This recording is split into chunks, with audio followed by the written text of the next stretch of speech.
Okay, tell me who is speaking this set of verses that we are about to read. Muni, and who is in the audience? One person was there. Prabhu starts showing his knowledge. Thank you, Drishta. Yes, the Kapila Muni is giving these set of verses as instructions to his mother Devahuti, and might seem odd in this, like our common knowledge, that a son is instructing such high philosophy, giving instructions to his mother. But a few verses before that, we're reading that how Devahuti is asking his son that you are the knowledgeable one, and I need instructions, I need help. My husband has already gone to the forest to perfect his life. Now I need to understand how I can perfect my life. And so Kapila Dev, who's an incarnation of Krishna, is explaining the science of devotional service to his mother. And this will continue on for a few chapters. After this chapter, he will talk about Sankhya philosophy and then again come back to the glories of devotional service. And in these set of verses, there's some very famous verses that Prabhupada often quotes. And the one we're going to focus on, verse 21 today, which is a very often quoted verse. And on Monday, we're going to hear another of such nectarian verse. Okay, there's only 4 verses to cover today. We can read the translations.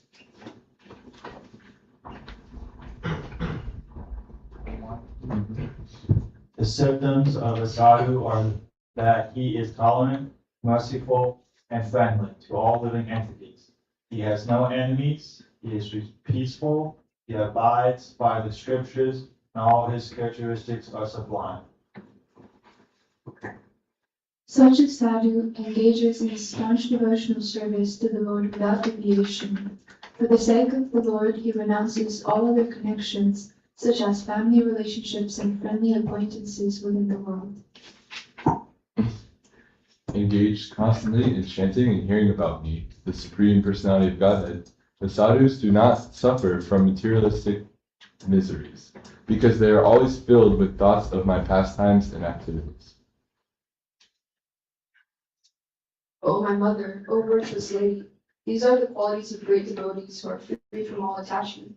We must seek attachment to such holy men, for this counteracts the pernicious effects of material attachment. Thank you.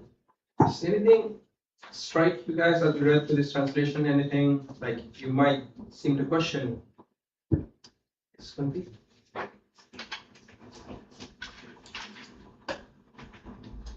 In the verse that talks about the qualities of the sadhu, it says that he has no enemies. And that comes up often, but I'm thinking, when you're a good person, everyone hates you. Because it's the material world, like we have envy towards people we want to be like. So how can someone have no enemies? Yeah, that's true. Yeah, we'll see what Prabhupada explains. Yeah, we'll keep that question in our mind. Anything else? Sadhu, Prabhu? This last thing, pernicious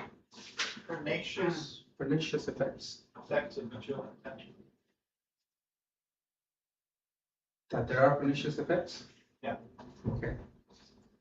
Yeah, Sangha Dosha, it says that, be attached to these holy men. And in the first verse that we're going to focus on today, Kapila Dev is like telling his mother, how do you know, like, a man is worthy to be taken shelter of? Like, this is a question we have gone through this, we'll still be going through this as we carry on in our journey of spiritual life. How do we know what association is good for us? How do we know we should listen to someone's instructions and knowledge? Yeah, that is what we're going to focus on. It struck me, verse 22, a sadhu, for the sake of the Lord, he renounces all other connections, such as family relationships and friendly acquaintances within the world. That could also be like a strong point. Like if we have this desire that I want to have all these qualities, I also have a desire to become a sadhu. We want to associate with them, but also we might have a desire that I want to be that person. It could seem a little discouraging that in order to be that, you have to renounce all other connections, family relationships and friendships. What about people you grew up with? What about your family members who might not be following the same philosophy? Like, do you have to renounce all of them? It could be like there are sadhus like that who have renounced worldly connections, and you could say like don't maintain friendships with non-devotees, quote unquote, people who are not practicing this philosophy of Krishna consciousness. But for our sake, this is what can be applicable to us. This means for us that we can renounce the mentality that our family can give us enjoyment, that our family and our friendships that we have in the world, that is going to give us actual happiness. We might not directly renounce them unless the situation comes that they are actually harming us in our journey of spiritual life. But what we could give up is this idea that if I take shelter in these relationships, they're going to make me happy. We were discussing a few days ago that obviously we have material desires, we want social life, we want company from our friends. That is okay to have material desires, but also we should have this understanding that this is not all that I need in my life. Like if I only take shelter of these things, I will end up being disappointed. So we'll have material desires, but if we also cultivate this mindset that this is not going to make me happy, but I still want it, so let me try to have it. And if it does not work out, then it does not work out. So that will simultaneously, or gradually, that will cut the ropes of attachment. Instead of, if we were to directly give it everything up, that we might come to a stage where we are really hankering for it back. Like we give up all friendships and our family, and then we need that company in life, we need those material objects. That's why sometimes we're instructed that this is a gradual process. We should not jump to the direct conclusions of all these verses. Said that, let's come back to verse 21. Prabhu, Yes. what is pernicious? Oh, that's what I have the definition here. Oh, wow. It's a Pernicious? Hmm? Yeah. Having a harmful effect, especially in a gradual or subtle way. You don't know it's affecting you, but it's slowly it's seeping into you. Pernicious. Okay, verse 21.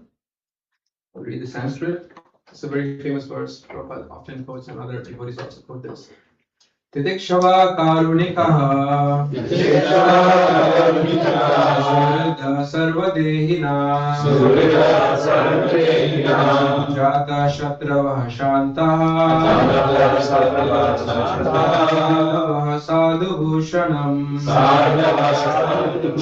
titikshava karunikaha sarvadehina Jata Shatravah Shanta Sadhavah Sadhu Bhushanam Titikshava Karunika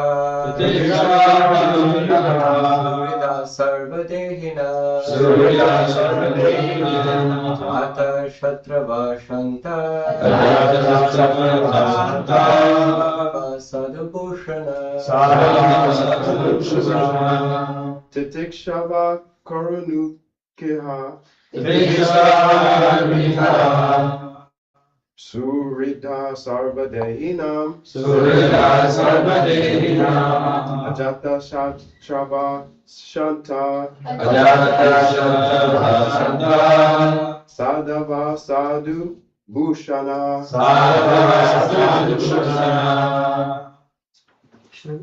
Titikshava Karunika Sarada Sarvadehinam Ajata Saramjanta Sadhava Sadhu Bhushava Hariko.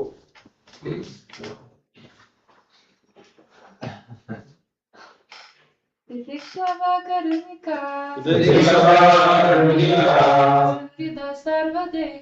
Surida Sarvadehina Jata Shatrava Shanta Sadhava Sadhu Bhushana. Okay, word for word. Let's put together. Titikshava, tolerant, karunikaha, merciful, suridaha, friendly, sarvadehina, all living entities, ajata shatravah, indivisible, shanta, peaceful, sadhuva, abiding by scriptures, sadhu bhushana, glorious divine characteristics. Translation.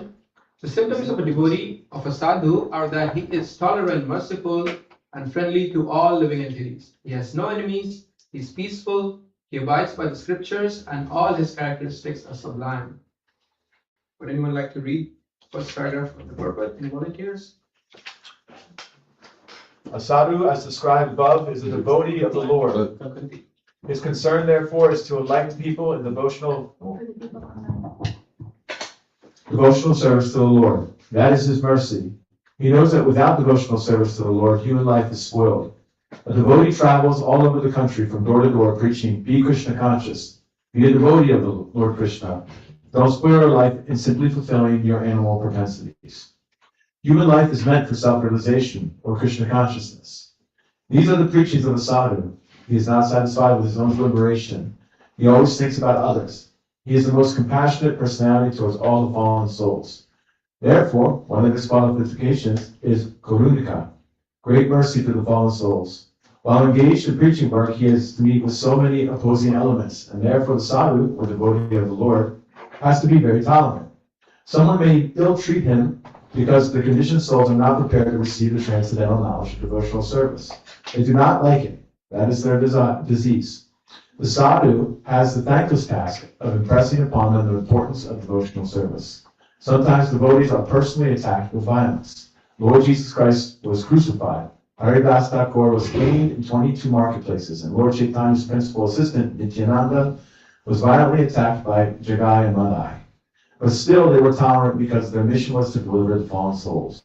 One of the qualifications of a sadhu is that he is very tolerant and merciful to all fallen souls. He is merciful because he is the well-wisher of all living entities.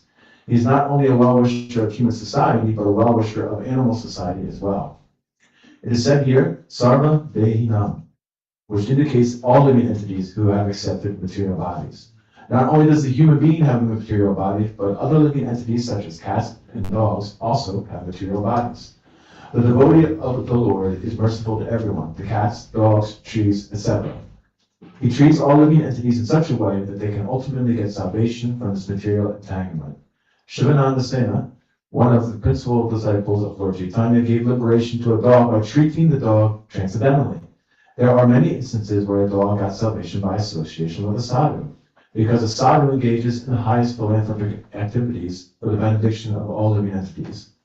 Yet although a sadhu is not inimical towards anyone, the world is so ungrateful that even a sadhu has many enemies. Thank you. Anyone else would like to finish the purpose?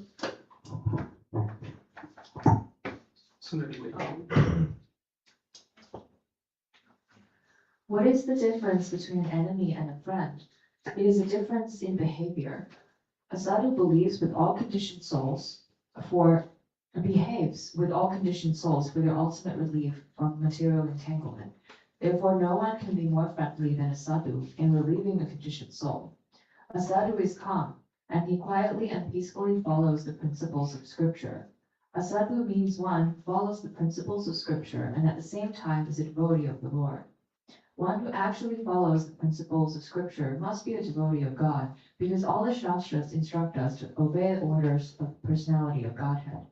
Therefore, sadhu means a follower of the scriptural injunctions and a devotee of the Lord. All these characteristics are prominent in a devotee. A devotee develops all the good qualities of the demigods, whereas a non-devotee, even though academically qualified, has no actual good qualifications or good characteristics according to the standard of transcendental realization. Thank you. It's quite a wonderful purpose, Prabhupada. I would like to ask for some people to share. Just raise your hands. Okay, I'll choose you. Thank you first. So, as kids, name someone that you looked up to, like a person, could be a superhero, like someone in comics or maybe in real world that you wanted to be when you grew up. And name that person and name in one word, one quality about them that you really admired, and that's what you wanted to emulate. Okay, this Brandon? Shout it out. Jim Carrey. Okay. What quality about him did you? I really love his comedy. How it's just so funny. He makes funny faces. It just brings joy to others. Yeah, that's nice. Yeah, we see that in you too.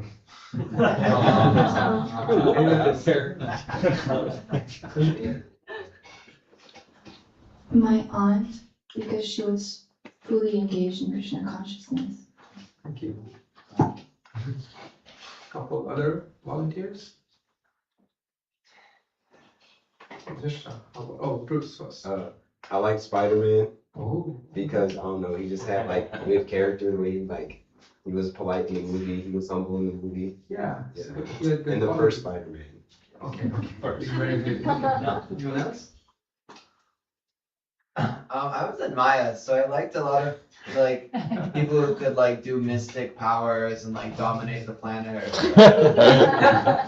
shoot fire and this and that. I see that's what you set out to do. As a kid. You set out to do that with books, distributing books and taking over the world. As a kid, there was one person I really admired. His name, he was a saint in our ISKCON society. His name is Bhakti Swarup Damodar Swami. He was a disciple of Srila Prabhupada. He was also one of the founders of the Bhaktivedanta Institute, which has a branch here in Gainesville. What I really admired about him was he was the spiritual master of my parents, and so I got to hear a lot of stories about him. There's one story which I heard often and made a deep impression on me, which was he was an active member of a lot of different international organizations, and one of them was known as United Religions Initiative, which was this group, this international organization, which tried to bring people of different faiths and have conferences between them, have talks between them to create like some kind of religious harmony. So he was at one such religious like international conference, and after a few days, so there were people of all different kinds of faith, Hindus, like Christians, Muslims, and Sikhs, and all these people. The organizer, one of the organizers, a lady, she felt that, oh, like I haven't really checked on with this person, like Bhakti Swarup Damodar Swami. I wonder how he's doing. I wonder even what he's eating, because I never checked with him, like what his dietary restrictions are and everything. So he went and asked him, like, oh, like how are you doing? Like how are you getting your food and everything? I just see that, like I have a feeling that all this food that we have here is probably not suitable for you. And he just responded, it's okay, it's not a problem at all. Like I just have few fruits that my friends get me, and that is all. I have had to like sustain myself. The lady really got amazed. Like we have all these highly qualified people, and this person, Bhakti Swarup Damodar Swami, he also had a PhD in chemistry, so he was a very like qualified scientist. After being like a highly positioned monk in ISKCON. So she thought, we have all these highly qualified people, and all of them are just telling me what is wrong with their arrangements.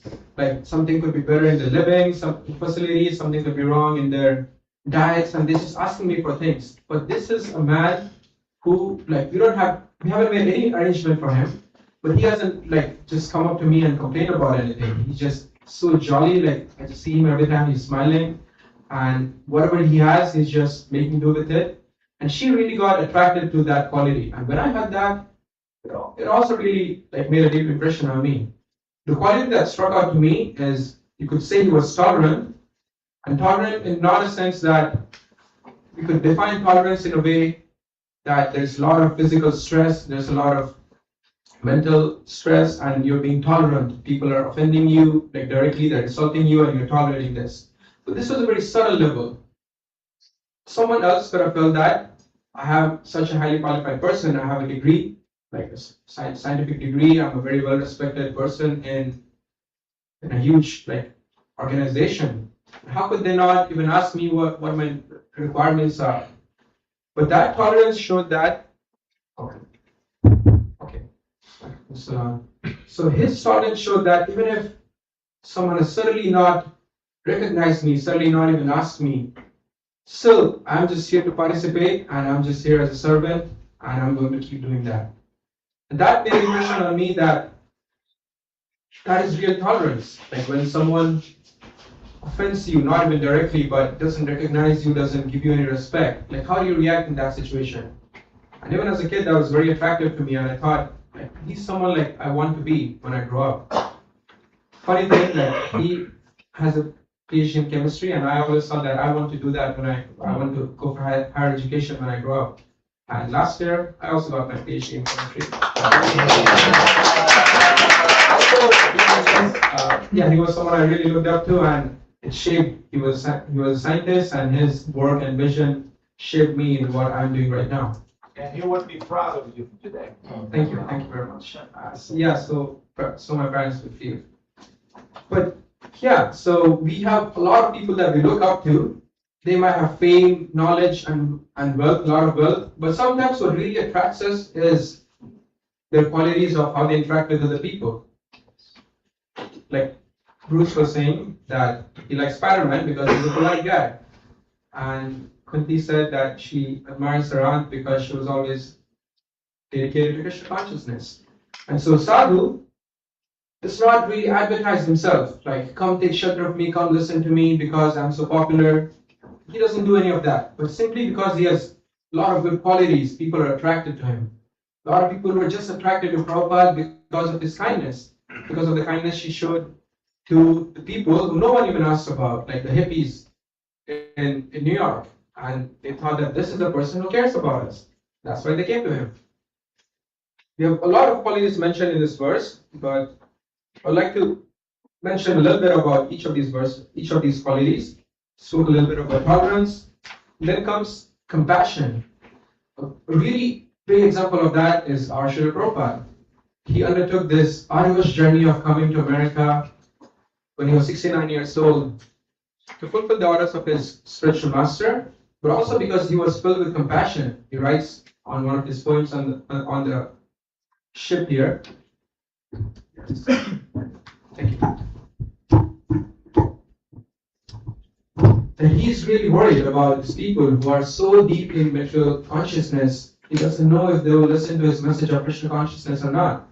But he's filled with compassion for them. That is why he's taking all these difficulties, physical difficulties, people not asking him or not caring about him. And in the initial days, there was a very small audience. But he did not care about any of that because he knew that these people, these American people, they need this message of Krishna consciousness. They need this chanting. They need a higher way of life. So that compassion drove all his actions. We also know another associate of Chaitanya Mahaprabhu, Vasudev Datta. He has in his prayers that, my dear Lord Chaitanya Mahaprabhu, I see all these people in the material world, they're suffering because we can sometimes see they're suffering, but sometimes people don't even know they're suffering. But I know they're going through this cycle of birth, old age, disease, and death, and they're continuing in the cycle. And while they're in this material world, there's so many other obstacles that come in their life, and they're mentally tormented, physically tormented. His prayer was, could you please give liberation to all of them? Could you please deliver all of them? Until you do that, I'm happy to just remain in this material world, but could you please take care of them? He was not at all bothered about what happens to him. All he cared about was what happens to the people of this material world. We have heard a similar prayer from Prahlad Maharaj. I don't know exactly how to quote his prayer. If anyone remembers, he could share that. Yeah, May there be all benediction in the universe and everyone's happy by practicing bhakti yoga. Yeah, that is his prayer. Instead of asking anything for him, when Vishnudev asked him for boons, he prays for all the people in the world and all the asuras that he's around. He was so kind that the person who tormented him the most, his father, Hiranyakashipu, he prayed for him. I'm really worried about my father. Could you please deliver him? That is the quality of a devotee. His compassion, but also his suhrida sarvadehinam. He's a friend to all living entities, even the people who are most inimical towards a sadhu. A sadhu is compassionate towards them. Kunti asked this question about ajata shatrabha. What does that mean? Literally, that means ajata means not born. Shatrabha. Like a sadhu is one for whose his enemies are not even born. Like they don't exist. But as we were seeing, and Prabhupada mentions that a lot of people are inimical towards a sadhu. Like how does that make sense? The difference lies in that all these people might be considering a sadhu their enemy, but for a sadhu, for his internal mindset, none of these people are his enemy. For him, he does not see that this person is my friend because he respects me, this person is my enemy because he insults me. He wants to share his message with all of them. So other people might consider him as someone who's against their philosophy or their practices, but a sadhu just acts out of compassion for all these people. So you can understand in that sense that a sadhu doesn't have his enemies because simply he doesn't consider anyone his enemy. This quality also of Suhrida Sarvadehina. I was reading about this famous person, Saint Francis of Assisi, and I read about him that he was known as the patron saint of animals because he was very caring towards animals. He considered them on an equal level as human beings. We know that in the general Christian world, that is not acted out upon that principle. But Saint Francis, he considered all animals to have a soul. I don't know exactly the details, but he treated everyone as if they're equal to human beings. There's stories of him preaching to a wolf. There's stories of him befriending a falcon, a bird, because what happened is once he was asleep and the falcon woke him up for his spiritual practice, for his meditation in the morning. So he was really impressed by this falcon and he befriended it. And anyway, so this sadhu, this saint, he was known as to be very friendly to all living entities. We also have this verse in the Bhagavad Gita, Samadarshina, Suni Sheva Svapa Keja Pandita Samadarshina. A real knowledgeable person, a real sadhu sees all this person as equal. Even if it's a dog or someone who even eats a dog, like a meat eater, he sees all of them on the same level because he knows that everyone deserves to know about Krishna. Everyone has Krishna in their heart. So how could I consider this person to be lower and this person to be higher because of their external circumstance? So that is the quality of a sadhu. And Shanta, a sadhu is very peaceful. For this quality, obviously we can speak about a lot of saints, we can speak about Prabhupada and a lot of other swamis in ISKCON or in other traditions. People have usually noticed that a sadhu or a saint, a swami, is very peaceful. That always attracts people of anyone, because all of us have some kind of mental distress going on in our life. We don't feel very peaceful. We might not feel very, very peaceful. We have stresses due to work, due to relationships, due to our careers and all these things. Or even when we are beyond all this, still, it's hard to just achieve the simple thing of being peaceful because of external situations. There's a war going on, there's poverty, there is discrimination. If you read everyday news, the wife was sharing with me that she was reading about what is happening in Iran, and just reading that just disturbed her so much she just couldn't sleep. And if you try to get up to date with what is happening with the world, that will disturb our peace. But the sadhu, he's compassionate, he's worried about all these living beings, but also internally he's very peaceful in his behavior, in his interactions with other people. He does not, he's being worried about other people does not come out in a way that affects someone negatively. He still acts in a very gentle way, respectful way. And I can ask at the end if you remember any stories about such holy men who have exhibited all these qualities. But there's two more qualities mentioned here. A sadhu is one who abides by the scriptures. And Prabhupada goes on to explain this. That a sadhu, a saint, follows the instruction of the scriptures. It's not like one of these current self-help gurus that are out there in the world who just create their own philosophy and they tell you that you can also create your own philosophy and whatever suits your, floats your boat. Just be good to everyone, just be kind, and you can also be like one of these people. But a real sadhu is someone who does not concoct his own philosophy. It's good to have all these wonderful qualities, but also he abides by the scriptures. He follows what are mentioned in the scriptures. So you can be rest assured when you find such a sadhu that you won't be misled, because he would not create someone just out of his own mental speculation, and he's not going to create someone to harm you or to just because you need something. He's going to tell you what the scriptures have mentioned, but in his own assimilated way. He can give you instructions following the scriptures. The last thing is sadhuva sadhu bhushana. All the characteristics of a sadhu are sublime. The word bhushana means ornaments. So for a sadhu, all these qualities are his ornaments. A sadhu cannot be identified by his external clothing, you might see a lot of saintly people are actually just dressed very simply. They're not like blinged out in the latest fashion with gold jewelry and all these things, but they're dressed very simply. So what are the ornaments? The ornaments are actually these qualities. There's a saying in India, Prabhupada sometimes mentioned this, that, okay, I don't know if I should. Okay, I'll just skip that because it could be a little weird, but certain qualities are described as ornament of certain people. And when a sadhu acts in such a way that it touches your heart, that just makes them look beautiful. A lot of people were attracted by Prabhupada's beautiful smile. And for a materialistic person, it could be like, there's so many old men in the world, like what is so beautiful about this person? But just by his mere existence, Prabhupada, his interactions, his smile, the way he would look at someone, glance at someone with his kindness, people would be attracted to that. Because these qualities, sadhus are adorned by all these qualities. Prabhupada also mentions in this purport of the example of Lord Nityananda. If you remember his story, he was once out on the streets, for people who are here for the first time.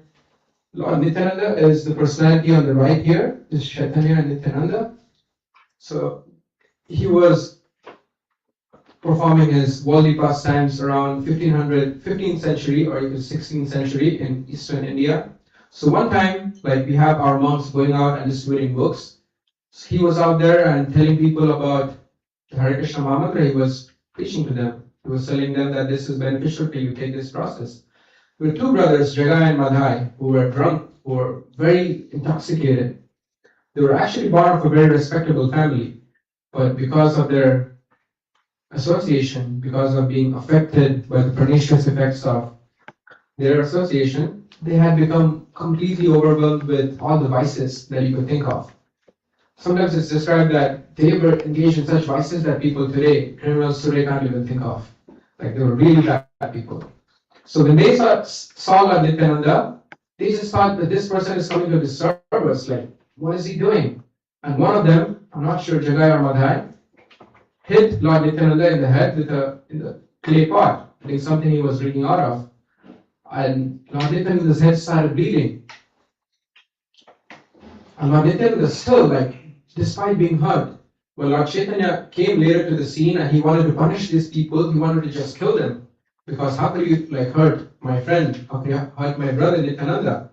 Lord Nityananda still prayed to Lord Chaitanya that if you just hurt everyone, if you just kill everyone who acts inimical towards us, how can we spread the message of Krishna consciousness? But we have to be really kind to them. We have to let go. We have to oversee or overlook, not oversee, but overlook their bad qualities, and we have to still give them Krishna consciousness. We have to be kind upon them. And just by Nityananda's prayer, Lord Chaitanya let them be, and these two brothers later became great devotees. This is one of the very famous stories in our movement that we hear. Prabhupada also mentions Lord Jesus Christ and Haridas Thakur, who was beaten up in 22 marketplaces. He was beaten up so bad that the people who were tormenting him, like the soldiers of the ruler, they started praying to him, can you just please leave your body, because our ruler has told us to kill you, but no matter how much we beat you, you just don't die. Like, what is happening? Like we're going to be tormented, we're going to be punished. And Haridas Thakur, despite it being in a lot of physical pain, you could imagine being beaten up, bare bodied with canes, and so many different marketplaces or you could say shopping malls. Despite being subjected to that, he told them, he thought about the benefit of them. He said, just take me and throw me next to the river, something to that effect, and tell your ruler that I have died, and so that will be good for you.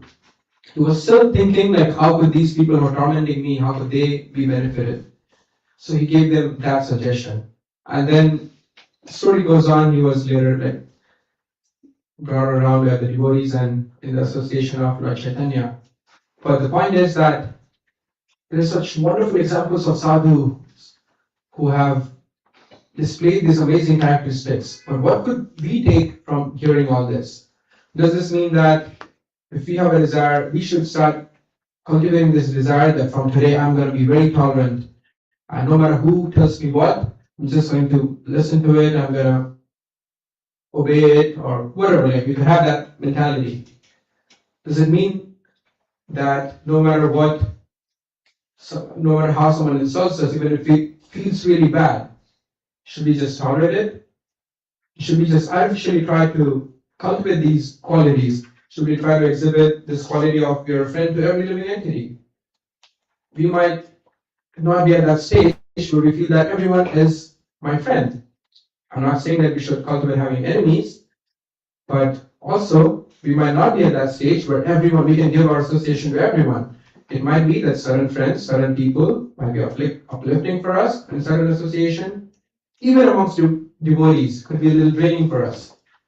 So, does reading this mean that we need to start just adopting these qualities? But Kapila Dev is actually telling his mother that it's not that you have to become like this, but find people who have these qualities. So when we're starting out on this path of Krishna consciousness or on spiritual journey, we need to understand that we cannot do this on our own. We need instructions from someone who has practiced this. We need instructions from people who have lived this path for many, many years. And how can we know that? How can we sense like they are such an advanced person? So if you see someone with these qualities, we might be able to identify them.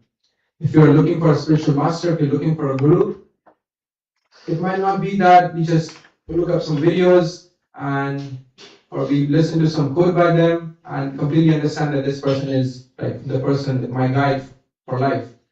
But it would be more helpful. This is a very personal path, this path of Krishna consciousness. It would be very much encouraged that we go find that person, we associate with them, we observe them in day-to-day life. We see how they treat their friends, their seniors, their juniors, how they treat me. And when we examine them, because this path is not created by blind faith. Just because we see 100 people follow one spiritual leader, or even 1,000, 10,000 people follow one spiritual leader, that does not mean that that needs to be my path. But if you're attracted to a saintly person like Sadhu, you might go and take personal association from him and examine him by rendering service to him, but also seeing how he treats everyone else. And if you think that the qualities that are really important to me, the qualities that I'm looking for in a spiritual master, if you see that that person displays these qualities, then we might inquire from them, we might take instructions for them. It's not a one shirt, one cloth fits all formula, but different people might be differently attractive to all of us. For some people, it might be really important that my mentor, my spiritual master, should be very kind. And in general, that's a general statement, but one quality could be more important than the others. So if we know these qualities of a devotee, if we know these qualities of a sadhu, that is actually helpful for us in order to have a discerning eye as to who to take association from and who to take instructions from. And Prabhupada also says in previous purport, this point that Mahat Sevam Dwara Mahor Vimuktis, while serving a saintly person, that actually opens up the path of the door of liberation for us. And coming back to the point of cultivating all these wonderful qualities that are mentioned here, we don't even need to make a separate effort to bring these qualities to our life. If you just simply serve a person who has these qualities, if we associate with such a person, their good qualities will rub off on us. And one day, if Krishna so desires, you will be one of such sadhus, and you will have people who follow you and respect you. But right now, as we're beginning this path of spiritual life, this verse is very instructive to us in a way that we can find such people and we can take instructions from them. Thank you. That's a few points that I had to share on this. Does anyone have any thoughts, questions? Yes, Bruce? And then I'll be Prabhu. Something I've thought about was like offenses can come out of nowhere, and when they come out of nowhere, they'll hit you real deep. Mm-hmm. So something I thought to do was pray to be like prepared, or just pray to just not get offended by things that can come out of nowhere. Like the deepest things will come out of nowhere. You won't be expecting it. And yeah. What are your thoughts on trying to pray to be prepared for repentance? Yeah, actually I was going to say something to that line. Like I have living in the ashram. It says that ashram is like a rock tumbler. There's different rocks of different sizes, and you all are off against each other, and that's how the purification comes about. At the end, we all get smooth. But during that rocking process, there's things that will affect our heart deeply. We will definitely hear something, someone might behave in a way that will affect us deeply. And I actually remember while living here, I had many such experiences. Feeling envious towards people, feeling judgmental towards people. But later, thankfully to the practice of Krishna consciousness, Krishna, I feel like he gave me intelligence sometimes that I would not act out of that envy, out of that jealousy, out of that bad, darker side inside me. And slowly I realized that Krishna has given me intelligence. So sometimes when I anticipate that I might feel like this towards a certain person, I start praying, "Hey Krishna, can you please help me act in a way that will be pleasing to you, and not in a way that will disturb the other person, disturb me, and both of us will be questioning our lives in spiritual life." So yeah, that is a very wonderful point that we should try to pray to Krishna that I don't have these qualities where I can be always tolerant, but can you please help me so I can act on this? Thank you for that. Prabhu. Thank you for the class. And thank you for the point that kind of shows that it's not, all these qualities are not, in a way, a cliche. That yes, we can observe the qualities of sadhus being tolerant, but there are things they don't tolerate. Mm-hmm. Yes, they are merciful, but they know how to apply their mercy, and sometimes what I think is merciful might be the most cruel thing. And so understanding not only the quality, but how to properly apply. Yeah, that will, yeah, you can finish your thought, please. And they might have no enemies, but there are others who might see them and perceive them as such. He's peaceful, but sometimes we see Prabhupada was very fiery. Externally might appear he's not peaceful. Yeah.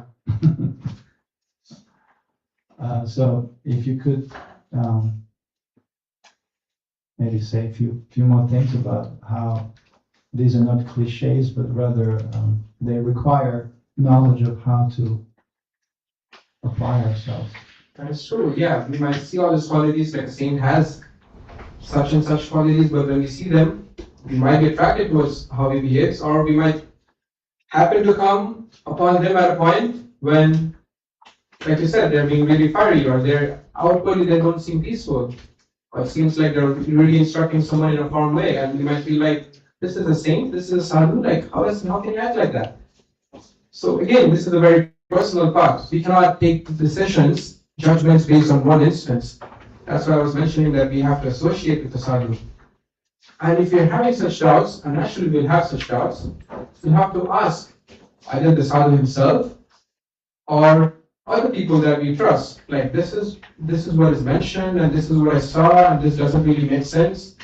If we might not have that sense of judgment to put pieces together. So we have to ask the sadhu himself that this is really troubling me. Like, how could he do this? Yeah, the best way could be the most honest way, and asking the person himself who we are observing. Does that help? Thank you.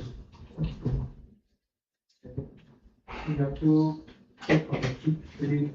We'll just wait until breakfast comes, right? Breakfast is going to be served inside.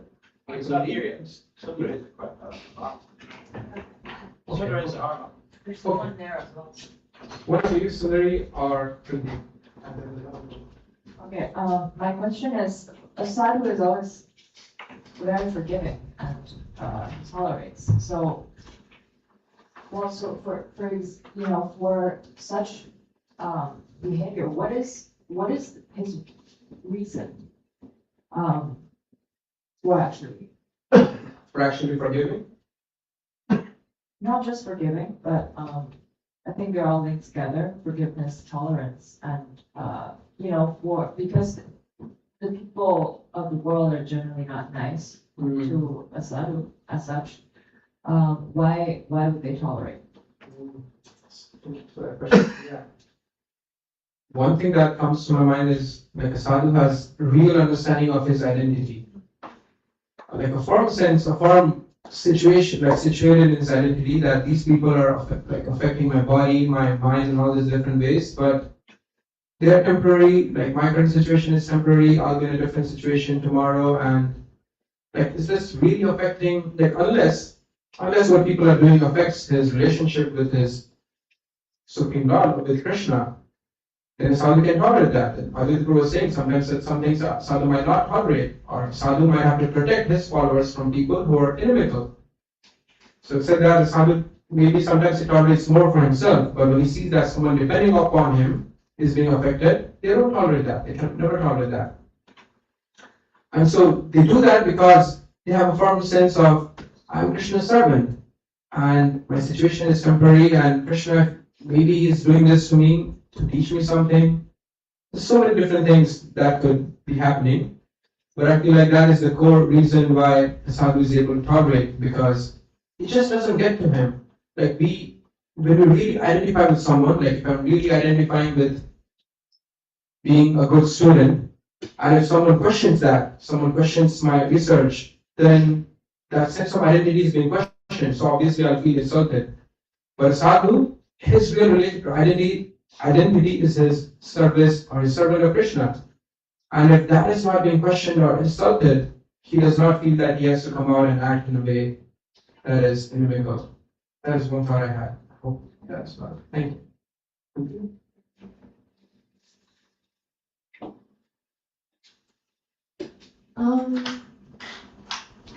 That's breakfast. If you have a thought, you can share that. I can. I mean, it was a question, but I wonder if it might take too long. Okay, ask it. So we're just talking about enemies, and actually, like this brings suffering, difficulties in relationships. But there's also many other ways in which we experience suffering, which you brought up, like for example with it was Haridas that Yeah. Yeah, that got beaten up in marketplaces. And so how do we understand like the suffering that Krishna brings into our lives? Because when I think of Haridas Thakur, I think, well, it's probably not that he did something wrong and he got beaten up. It's probably that Krishna wanted to show his good qualities to the world to inspire us. But then in some cases it's like, oh, he wants to teach us a lesson. And sometimes it's, well, you did something wrong and now you need to like be corrected. So when we experience that suffering, how do we understand it? Because then our reaction to it will be different accordingly. You know? That's a very deep question, and I'm sure that requires a very much deeper thoughtful answer. But all that comes to my mind is that Krishna's relationship with each one of us is very different. It's very personal. So reason why I might be suffering might be completely different than from someone else. And it might be that Krishna is trying to purify me and show me a particular direction. Or it could be that I really did something bad in the past. But whatever the reason might be, it could look different for different people. And I think it would be very confusing if you were to try and sit and figure it out. And at such a moment, like going to a senior and a trusted person and asking them for shelter and asking them for guidance, and even they might say, like, we don't know why Krishna is making you go through this, but all we can tell you is that pray to him, and eventually Krishna shows us why exactly we are going through this suffering. Thank you, that's what I had. Okay. Do you have a comment? Okay, you have a final comment from Sadhu? Yes, please.